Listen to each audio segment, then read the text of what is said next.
Halo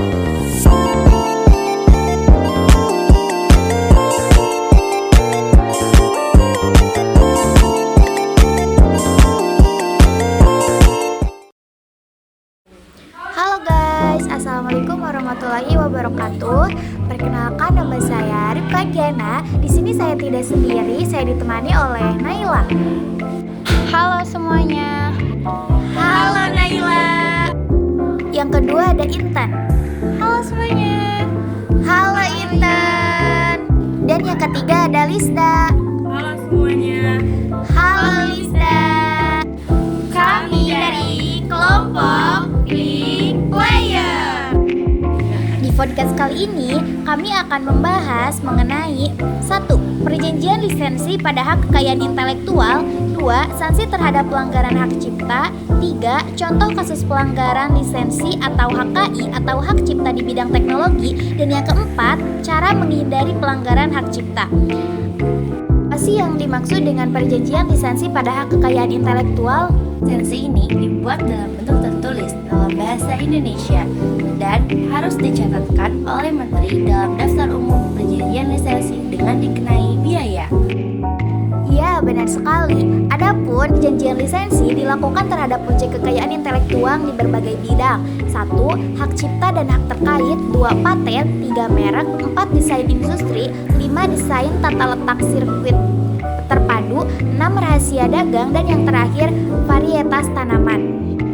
Perjanjian lisensi pada umumnya dapat dibagi menjadi dua, yakni yang pertama, perjanjian lisensi secara eksklusif.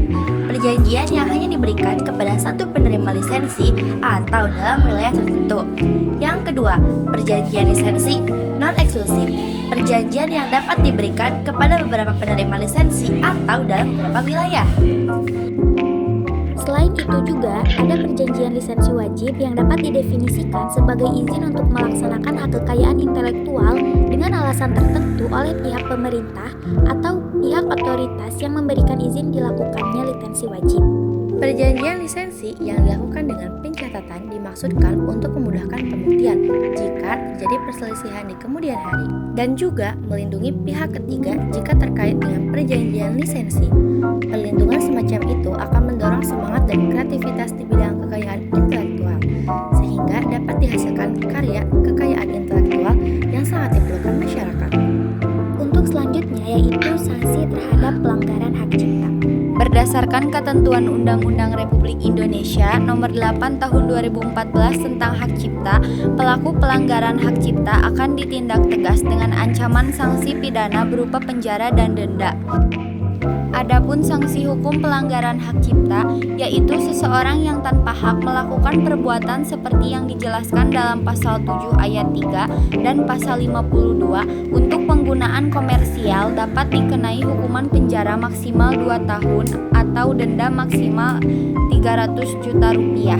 Selanjutnya, bagaimana contoh kasus pelanggaran lisensi HKI hak cipta di bidang teknologi? Untuk contoh yang pertama, penjiplakan karya tulis. Sebuah karya tulis yang sangat rentan mengalami kasus penjiplakan atau pembajakan terutama di era digital seperti sekarang ini. Yang kedua, penjiplakan konten di internet. Contoh pelanggaran lainnya adalah plagiaris atau penjiplakan konten di internet yang dapat berupa gambar, video, teks, dan lain-lain. Umumnya ini karena informasi mudah tersebar di dunia maya. 3. Pembajakan software. Ada juga pembajakan perangkat lunak, di mana individu mendistribusikan perangkat lunak tertentu di internet untuk diperoleh pengguna secara gratis. Padahal untuk memilikinya memerlukan lisensi yang harus dibeli. Banyak pengguna menggunakan software bajakan ini karena mahalnya harga software yang asli. Software yang banyak dibajak atau dijiplak seperti Photoshop, CorelDRAW, Microsoft Office, dan berbagai perangkat lunak lainnya. 4. Pelanggaran hak cipta lagu. Lagu juga sering menjadi sasaran plagiarisme atau pembajakan seperti menyediakan tautan unduhan di situs web yang tidak berlisensi. Hal ini tentu akan berdampak buruk bagi pemilik lagu karena mereka tidak mendapatkan royalti dari penjualan lagu tersebut. Untuk pembahasan yang terakhir, bagaimana cara menghindari pelanggaran hak cipta?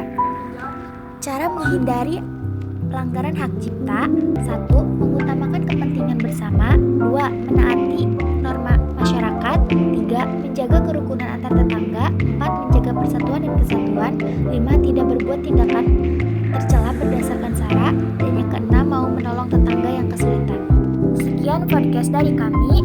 Wassalamualaikum warahmatullahi wabarakatuh. Dadah.